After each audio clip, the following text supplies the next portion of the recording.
네, 2021년 4월 30일 이정훈입니다.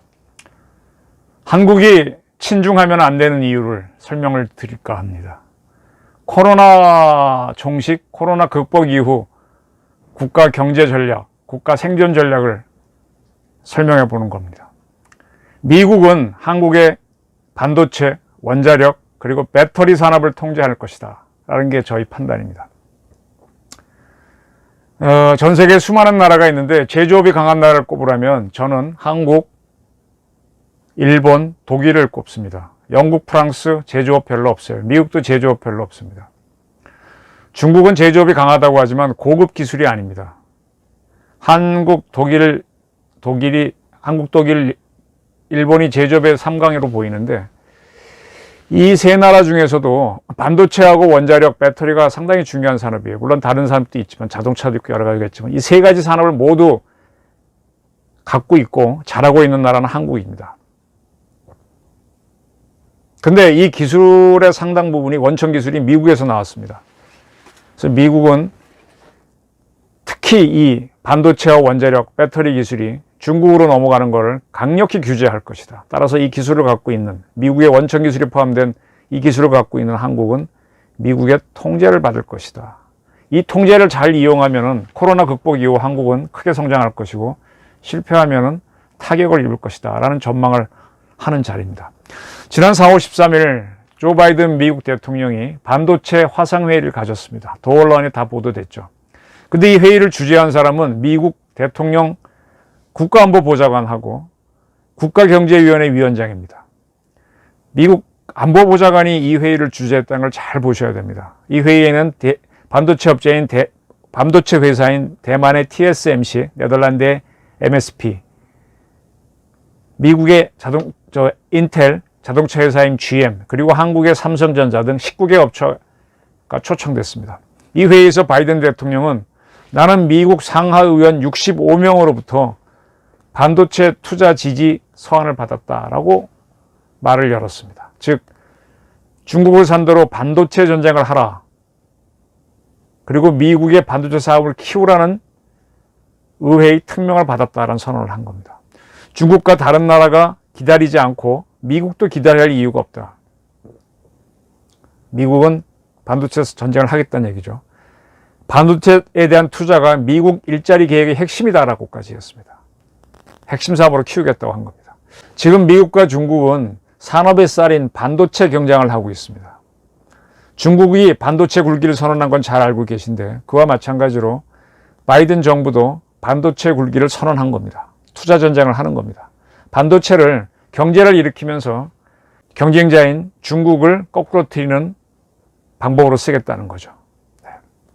그리고 미국은 반도체 수출 봉쇄 대상을 확대해서 중국으로 반도체 장비나 기술이 넘어가는 걸 막으려고 할 겁니다. 이미 작년 9월에 트럼프 미국 정부도 중국 화웨이에 대해서 제재를 가했죠. 그리고 미국 기술이 들어간 반도체 장비가 중국으로 수출하는 걸 금지했습니다. 이게 뭐냐? 수출 허가권이라고 하는 게 있습니다. 엑스포트 라이센스라고 하는 건데요. 줄여서 EL이라고 합니다. 미국 기술이 들어간 제품을 각 나라가 이제 만듭니다. 미국 특허들 받아갖고 만들죠. 근데 만든 그 나라의 제품을 다른 나라에 수출할 경우에는 미국 원천 기술인 미국의 승인을 받아야 되는 게 EL입니다. EL은 미국 의회에서 승인을 해줘요. 미국이 EL 승인을 안 해주면은 그 제품을 만든 나라는 수출하지 못합니다. 가장 쉽게 말씀드리면 우리나라가 최근에 KF-21 전투기를 희재기를 만들었습니다. 양산을 하게 되면 수출을 하겠죠. 근데 그 KF-21에는 미국 G사의 414 엔진이 들어갑니다. 따라서 우리가 이 KF-21을 수출할 때는 미국의 수출 허가를 받아야 돼요. 미국이 수출 허가를 안 해주는 나라에는 절대로 못 팝니다. 따라서 북한에 못 팔고 중국에 못 팝니다. 인도네시아가 좀 아리까리합니다. 인도네시아한테 이해를 미국이 내줄지 안 내줄지 좀 헷갈리는데 근데 지금 우리가 덜렁 인도네시아랑 KF21 사업을 같이 하고 있거든요. 그래서 약간 우려가 있습니다. 그만큼 엑스포트 라이센스는 굉장히 센 겁니다. 지금 반도체에 대해서는 미국이 자기네 원천 기술을 갖고 있기 때문에 그 기술을 갖고 와서 우리나라 삼성전자나 SK 하이닉스에서 반도체를 만들어 수출할 때 미국이 이해를 안 해주면 수출 못할 수가 있습니다. 이런 식으로 통제하겠다는 거죠. 삼성전자는 전체 매출의 4분의 1을 중국에서 하고 있는데 중국에 반도체 투자를 못하게 될 수 있습니다. 대신 바이든은 미국에 더 투자하라는 거예요. 반도체 공장을. 바이든이 잘 보셔야 됩니다. 바이든이 지난 대통령 선거 때 메이드 인 아메리카를 주장했습니다.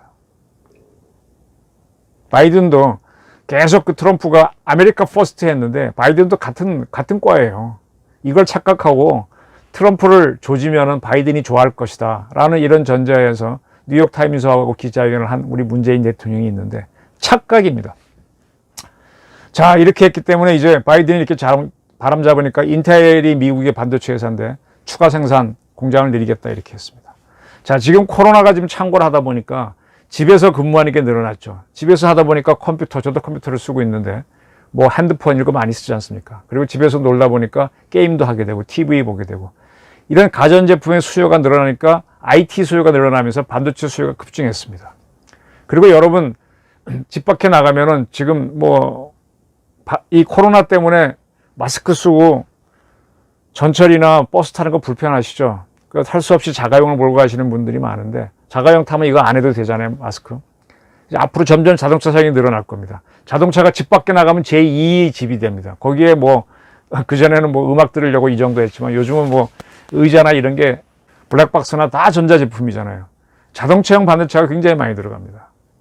그래서 코로나가 끝나게 되면은 이 재택 문화하고 자동차 문화가 더 발전해서 반도체가 굉장히 수요가 늘어날 거라고 봅니다. 코로나가 끝나면은 국내 내수 시장에 살기 때문에 모든 나라가 경제가 폭증합니다.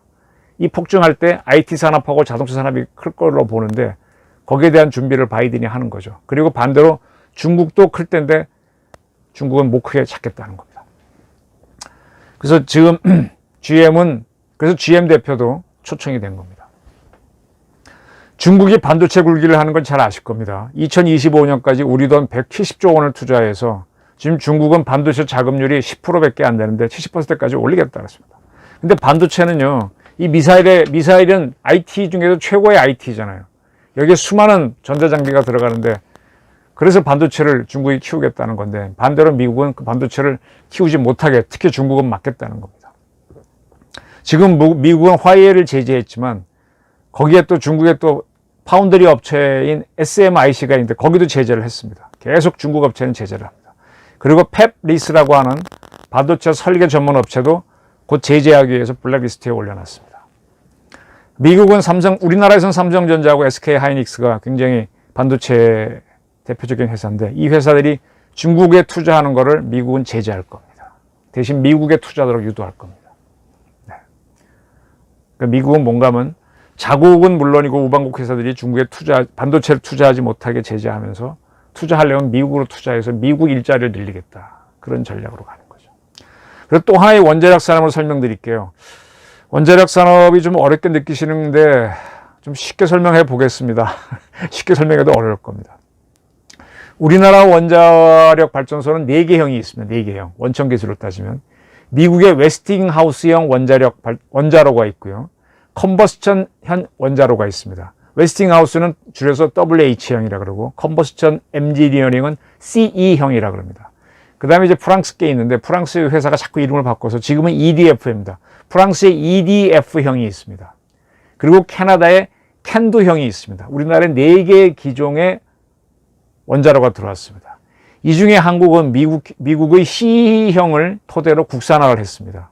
그걸 처음 국산화한 걸 한국형 표준 원자로 그래서 KSMP라 그러다가 이걸 토대로 OPR1000, APR1400을 개발했습니다. OPR, APR이 우리나라의 수출 모델입니다. 그리고 이제 웨스팅하우스형, WH형하고 프랑스의 EDF형, 캐나다의 캔두형은 국산화를 우리가 하지 않았습니다. 포기했습니다. 미국에서는요, 3개의 원자로 회사가 있었어요. 웨스팅하우스가 있었고, 컨버스천 엔지니어링이 있었고, 밥콕 앤 윌콕스, BNC라 그래야 되나? 밥콕 앤 윌콕스. B&W라고 했는데 바코그의 윌콕스는 망했어요. 그 회사가 바로 그 유명한 3마일 원전을 만들었다가 그 사고 나는 바에 망했습니다. 그래서 없어졌고. 근데 이 컴버스천 엔지니어링을 지금 웨스팅하우스가 인수해서 미국의 원자로 회사는 지금 웨스팅하우스로 WH로 통일되어 있습니다. 따라서 우리가 지금 국산화한 게 CE형으로 했는데 CE형을 현재 웨스팅하우스가 갖고 있으니까 우리 원자로 APR, OPR에는 CE 원천 기술이 들어가 있는데 원천 기술 소유권이 미국 웨스팅하우스로 넘어갔기 때문에 우리가 이 한국형 원전을 수출하게 되면은 원천 기술이 미국 거가 있잖아요. 그래서 미국의 EL, 엑스포트 라이센스를 받아야 됩니다. 미국이 승인 안 해주면 수출을 못 합니다. 이명박 정부 때 우리가 UAE에다가 APR 1400을 수출했거든요. 그때 미국이 엑스포트 라이센스를 줬어요. 뭐 그냥 주지는 않았고 미국도 일감의 한 5%를 가져가면서 줬습니다. 근데 이게 준 게 대단한 겁니다. 이거는 여러분들이 잘 모르시는 일 중에 하나를 일화를 밝혀드릴게요. 제가 뭐 한국의 핵주권이란 책, 그래도 원자력이다. 문재인 정책의 탄핵 정책에 대해서도 이제 책을 쓰고 탄핵 정책에 대해서 책을 쓰고 그랬었는데 그걸 토대로 말씀드리면 이명박 대통령하고 아들 부시 대통령은 굉장히 가까웠어요. 나이는 조금 더 이명박 대통령이 한두 살 많을 겁니다. 그래서 사적으로는 부시 대통령이 형님이라고 한국 발음으로 형님이라고 뭐 이렇게 농담 삼아 얘기했습니다. 했다고 합니다. 이명박 대통령이 미국을 간 적이 있는데 그 미국 대통령 별장이 캠프 데이비드잖아요. 캠프 데이비드로 MB를 초청한 적이 있었답니다. 근데 그 아들 부시 대통령이 독실한 그 부인하고 아주 기독교 신자인데 이명박 대통령 김윤옥 여사도 굉장히 독실한 기독교 신자죠. 그 캠프 데이비드에 그 뭐랄까 채플 교회가 있는데 거기에서 아주 경건하게 이명박 대통령 부처가 이렇게 기도하는 거에 부시 대통령이 감동을 받았답니다. 그게 인연이 돼가지고 UAE에 원전 수출할 때 라이센스를 허가해 주도록 유도를 한 걸로 저는 알고 있습니다. 대통령 간의 우정은 매우 중요합니다. 근데 트럼프 비판해놓고 미국 날아가서 바이든 만나겠다고 하는 문재인 대통령 배짱은 뭔지 상당히 궁금합니다. 중국 원전을 설명드릴게요. 중국 원전은 미국의 웨스팅하우스형이 있고요. 프랑스의 EDF형이 있고요. 캐나다의 캔드형. 그러니까 미국의 CE형만 없고 우리랑 똑같은 모양입니다. 근데 중국은 웨스팅하우스, WH의 AP1000 모델을 토대로 중국은 차이나니까 CP1000 모델을 국산화한 게 있습니다. 그리고 프랑스의 EDF형 모델로 HPR 원자로를 국산화했습니다. 프랑스의 EDF 원자력 회사가 만든 자기네 국산 원자로가 EPR인데 그걸 토대로 HPR을 만든 거죠. 지금 중국은 HPR을 주로 제작하고 있습니다. 근데 아까 말씀드린 대로 중국의 CP1000은 미국의 웨스팅하우스 AP1000을 토대로 만들었잖아요. 여기 미국 원천 기술이 있어요. 따라서 미국이 수출 허가를 주지 않으면 이 CP1000은 수출하기 어렵습니다. 또 미국이 여러 가지로 통제하면은 기술이 안 들어오면 CP1000을 더 짓기도 어려울 겁니다. 그러나 HR은 다릅니다. HR은 아까 프랑스의 EDF의 EPR을 토대로 한 건데 프랑스의 원자력 기술도 미국 걸 갖고 와서 국산화한 겁니다. 미국 원천 기술. 근데 그냥 갖고 온 게 아니라 그 기술료를 제가 알기로는 그 당시에 5억 달러를 준 걸로 알고 있어요. 우리는 돈을 다 못 줬죠. 미국에 팔지도 않았고. 그래서 수출 허가를 받아야만 사용할 수 있는 건데 아예 프랑스는 돈을 다 줬습니다. 따라서 프랑스는 HPR은 프랑스의 EL만 받으면 중국은 마음대로 제작하고 수출할 수 있습니다. 근데 프랑스가 EL을 주지 않으면 수출하는 데 제한이 있을 겁니다. 그래서 미국은 지금 미국이 그 체르노빌 사건 이후부터 지금까지 40년 동안 79년에 일어나서 79, 89, 99, 09, 19, 40년이 넘었네요. 원자력 발전소를 거의 안 지었거든요. 그 사이에 미국 원자력 학과들, 대학에 있는 것들이 다 무너졌어요. 그러다 보니까 기술이 이제 한국, 일본, 프랑스로 넘어간 거죠. 이게 미국은 굉장히 지금 뼈아픈 겁니다. 왜냐? 에너지는 군사력보다 중요한데 에너지 자원 중에 굉장히 중요한 게 원자력이거든요. 근데 이 원자력을 지금 중국이 키우고 있습니다. 한국 기술은 넘어간 게 없어요. 주로 이제 일본 기술은 넘어간 게 없고 또 미국이 미국의 이제 웨스팅하우스하고 프랑스께 넘어갔는데 중국의 캔도하고 하도 미국이 이제 원자력을 안 지니까 웨스팅하우스의 AP1000 기술이 넘어간 거죠. 미국이 그걸 지금 아차 싶어서 막고 있는 겁니다. 그래서 이제 프랑스를 통제할 거고 미국의 웨스팅하우스를 통제하면서 중국 원자력을 잡아갈 겁니다. 그리고 한국과 일본의 원자력이 중국으로 넘어가지 않도록 각가지 통제할 겁니다. 이렇게 되면 한국 원자력계는 문재인 정권이 지금 탈핵 정책으로 한국 원자력계 반쯤 죽여놨죠. 이렇게 되게 되면 너무 살기 힘드니까 한국 원자력인들이 몰래 중국으로 기술을 팔아먹거나 이런 식으로 시도를 합니다. 근데 이제 미국이 제재하니까 그것도 못하죠. 그럼 한국 원자력 사람들은 살 길이 없는 거죠. 고사되는 겁니다. 그래서 제가 문재인 정부의 탈핵 정책을 굉장히 비판하는 겁니다. 이건 굉장히 국력을 키우는 사람인데 이걸 왜 죽이냐 이거예요. 왜 우리 기술을 죽이냐 이겁니다. 네. 그리고 세 번째로 배터리 산업을 설명드리겠습니다. 배터리 산업은 왜 중요한가 하면은 이제 태양광 산업이나 뭐 이런 거 하게 되면은 또 신재생 산업으로 풍력하게 되면 전기 생산이 들쭉날쭉이잖아요. 바람 불 때나 전기 생산하고 해 뜰 때나 전기 생산하니까. 그럼 그걸 배터리에 모아놨다가 나눠 써야 되잖아요. 근데 이렇게 하면 배터리, 이런 용으로 배터리 만드는 건 상당히 어렵습니다. 대용량 배터리. 그러나 작은 용량의 배터리는 가능해요. 요즘 전기자동차가 인기인데 그럼 전기자동차는 엔진이 필요 없어지잖아요. 차가 굉장히 간단해지고 부속이 많이 줄어들죠. 그러나 이제 전기자동차를 충전하려면은 원전을 돌려야 되니까 둘이 같이 가는 겁니다. 어쨌든 배터리 산업이 앞으로 점점 커집니다. 제가 쓰는 이 핸드폰 이런 것들도 다 배터리가 있어야 되는 거 아니에요? 네? 전기 자동차, 전기 스쿠터, 자전거 다. 한국에서는 LG화학, SK이노베이션, 삼성 SDI가 세계적인 배터리 제작 회사입니다. 지금 중국도 배터리 산업을 키우려고 애를 써요. 이 배터리가 미사일에 들어가야 됩니다. 당연하겠죠. 그죠? 모든 무기에는 배터리가 들어갑니다. 원자력 발전소가 다운되거나 전투기도 마지막 동력원이 배터리입니다. 원자력 발전소도 마지막 동력원은 배터리입니다. 배터리 굉장히 중요합니다. 중국이 키우고 싶어 하죠. 그러니까 미국은 이 배터리 기술이 중국으로 넘어가는 것을 막습니다. 한국 등 우방국들이 가는 것도 막습니다.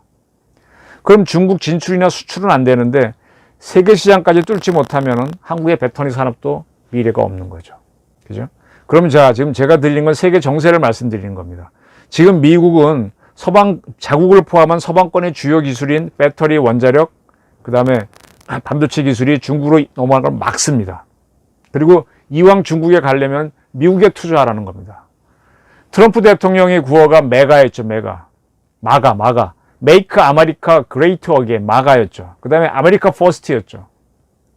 근데 마가하고 아메리카 퍼스트를 바이든도 똑같이 하고 있는 거예요. 메이드 인 아메리카 주장하면서. 그래서 코로나가 종식되면은 미국은 이제 내수 경제가 일어나면서 그다음 투자하지 못한 게 투자할 테니까 확 경제에 일어날 겁니다. 영국이 아마 가장 크게 10% 성장하고 미국이 6% 성장할 겁니다. 그래서 제가 자꾸 백신 빨리 맞추자 그러는데 문재인 정권이 지금 코로나 계엄령 유지하다가 지금 너무 늦어갖고 지금 뭐 엉망진창이 되고 있죠. 자, 대한민국은 세계적인 경쟁력을 가진 게 세계 3강의 원자력 강국인데 이거 완전히 문재인 정권이 죽여놨죠. 그 배터리는 육성하고 있어요. 네? 신재생 한다고. 근데 반도체는 삼성전자가 세고 그 다음에 SK 하이닉스인데 SK가 지금 굉장히 발전하고 있습니다. 근데 SK가 크는 것보다도 삼성전자가 추락하는 게 한국 경제에는 더 위험합니다. 삼성전자의 대표를 구속해 놓고 있지 않습니까? 예, 좀 국제 정치를 말씀드릴게요. 우리나라 축구가 K리그고 일본은 J리그, 독일은 분데스리가, 영국은 프리미어리그, 스페인은 라리가, 이탈리아는 세리에 A인가요? 프랑스는 리그 1이라고 그러죠. 그렇게 해서 각 국가 리그가 있습니다. 거기에서는 뭐 영국에는 맨체스터 유나이티드가 세다 뭐 각 센 팀들이 있지 않습니까? 근데 이거와 완전히 별개가 뭐가 있어요? 유럽 리그도 있고 각 리그도 있지만 월드컵이 있지 않습니까? 월드컵을 딱 구성하게 되면은 세계 최고의 축구 리그인 잉글리시 프리미엄 리그로 팀으로 구성된 잉글랜드가 우승하나요? 아니잖아요. 브라질, 아르헨티나 이쪽 남미가 또 세지 않습니까? 독일도 세고. 이게 뭐냐? 제가 드리는 말씀은 K리그나 프리미어 리그는 국내 리그, 국내 정치라면은 월드컵은 국제 정치입니다. 그 국내 정치 잘하는 사람이 국제 정치를 잘하는 게 아니란 얘기입니다. 정치도 국내 정치와 국제 정치가 있어요. 국가 원수는 야당을 상대로 국내 정치를 해야 됩니다. 그러나 또 외국을 상대로 국제 정치도 해야 됩니다. 제가 쭉 공부해 보니까 제왕학이라는 거 있죠. 제왕이 되는 공부. 이거는 뭐 누구도 가르치지 않는데 제왕학 자체가 국제 정치에 가까운 거더라고요. 제가 국제 정치에 관심이 많습니다. 마키아벨리가 군주론을 쓴 게 이제 이런 국제 정치를 하기 위한, 그래서 국제 정치에서 마키아벨리 책부터 처음 공부하지 않습니까? 국내 정치에서 진 지도자도 뭐 처형되지만 국제 정치에서 진 지도자도 완전히 갑니다. 골러갑니다. 근데 재미있는 거는 국내 정치는 권력 투쟁이에요. 이명박 세력하고 박근혜 세력이 싸우거나 뭐 이렇게 막 해서 권력 투쟁이 치열하죠. 뭐 감옥에도 보내고 죽이고 그럽니다. 그렇게 치열한 국내 정치에서 이긴 사람이 국제 정치에서는 한 방에 날아갑니다. 대표를 들어볼까요? 히틀러, 이탈리아의 무솔리니, 일본의 도조 히데키, 군국주의, 나치즘, 파시즘의 대표가 각 자국 리그에서는 완전히 독재를 했지 않습니까? 근데 세계 리그에 따가서 연합군하고 붙어서는 다 패배하고 형장이 이슬로 사라집니다. 소련의 지도자, 고르바초프까지 이어졌던 소련의 지도자들도 미국하고의 냉전에서 다 쓰러집니다. 그 사람들이 소련 내 권력 투쟁에서 다 승리한 사람인데 국제 정치에서는 한 방에 날아가면서 냉전이 끝나는 겁니다. 국가 경쟁에서 지는 거면요 굉장히 참혹합니다. 그 지도자만 죽는 게 아니라 국가 경제 전체가 추락합니다. 문재인 대통령은 촛불 시위로 박근혜, 이명박 세력을 상대한 국내 정치에서는 이겼어요. 근데 미국의 대통령 트럼프, 또 일본의 스가 앞에 있던 아베, 또 중국의 시진핑을 상대로 하는 국제리그에서는 지고 있는 걸로 저는 보입니다. 그 이유는 중국하고 북한 편을 주로 들다가 그렇게 되는 걸로 보입니다. 반대로 이승만, 박정희, 전두환 대통령은요, 국내 리그에서도 독재를 하면서 굉장히 압도적이었어요. 물론 마지막에는 혁명 같은 거에서 쫓겨나거나 뭐 죽거나 뭐 이렇게 물러나긴 했지만 국내 리그에서도 이겼고 국제 리그에서도 이겼던 사람들입니다. 그러니까 대단하다는 거죠. 독재도 했고. 미국이 반도체와 원자력, 배터리 산업으로 중국 옥죄는 걸 이용해서 한국 경제를 키울 수 있는 지도자가 있고 한국 경제를 망치는 지도자가 있습니다. 전두환 씨는 그때 키웠죠. 전두환 씨는 미국이 그때 일본이 재팬에서 넘버원 에즈라 보고리 책 쓰고 뭐 기고만장했죠. 일본이 세계 넘버 2의 국가라서 그냥 경제가 크다 그럴 때 막 일본을 잡지 않습니까? 그걸 이용해서 전두환 씨는 딱 제조업을 한국이 함으로 해서 지금 일본하고 대등한 제조업 국가로 만들어냈잖아요. 그때 국내에서는 얼마나 만만치 않았고 북한의 압박은 얼마나 셌습니까? 박정희는 더 말할 것도 없고요. 오일 쇼크 와중에 북한에 1.12 사태 일으킬 때 경제도 일으켰거든요. 이승만 대통령은 전쟁까지 치르면서 일으킨 사람입니다. 그러니까 문재인하고 비교가 안 됩니다. 아마 저는 이 코로나 이후에 한국 경제가 빨리 못 크고 또 한국 경제가 미국의 대중 전략 때문에 이렇게 물러나게 된다면 글쎄 문재인 대통령은 역사에 이름이나 올라갈까요? 이건희, 이재용은 올라갈지 몰라도 글쎄 문재인 대통령은 글쎄 어떤 사람은 올라갈까 궁금합니다. 자, 제가 드리는 말씀은 미국은 한국의 배터리, 원자력 그리고 반도체 산업을 통제한다. 중국에 넘어가지 않도록. 이걸 이용해서 우리 경제를 키우는 방법이 무엇이냐. 분명히 코로나가 백신 맞으면 종식되고 나면 세계 경제가 폭발적으로 크는데 백신이 못 들어간 나라는 그만큼 기회를 놓치는 거죠. 이 미국이 만든 국제정치 판 속에서 어떻게 하면 키울 것이냐. 이 고민을 해달라는 겁니다. 차기 대권 꿈꾸시는 분들 이 문제 깊이 고민하시고요. 문재인 대통령 1년도 안 나갔지만 이 문제에 대해서 좀 천착 좀 해주십시오. 감사합니다.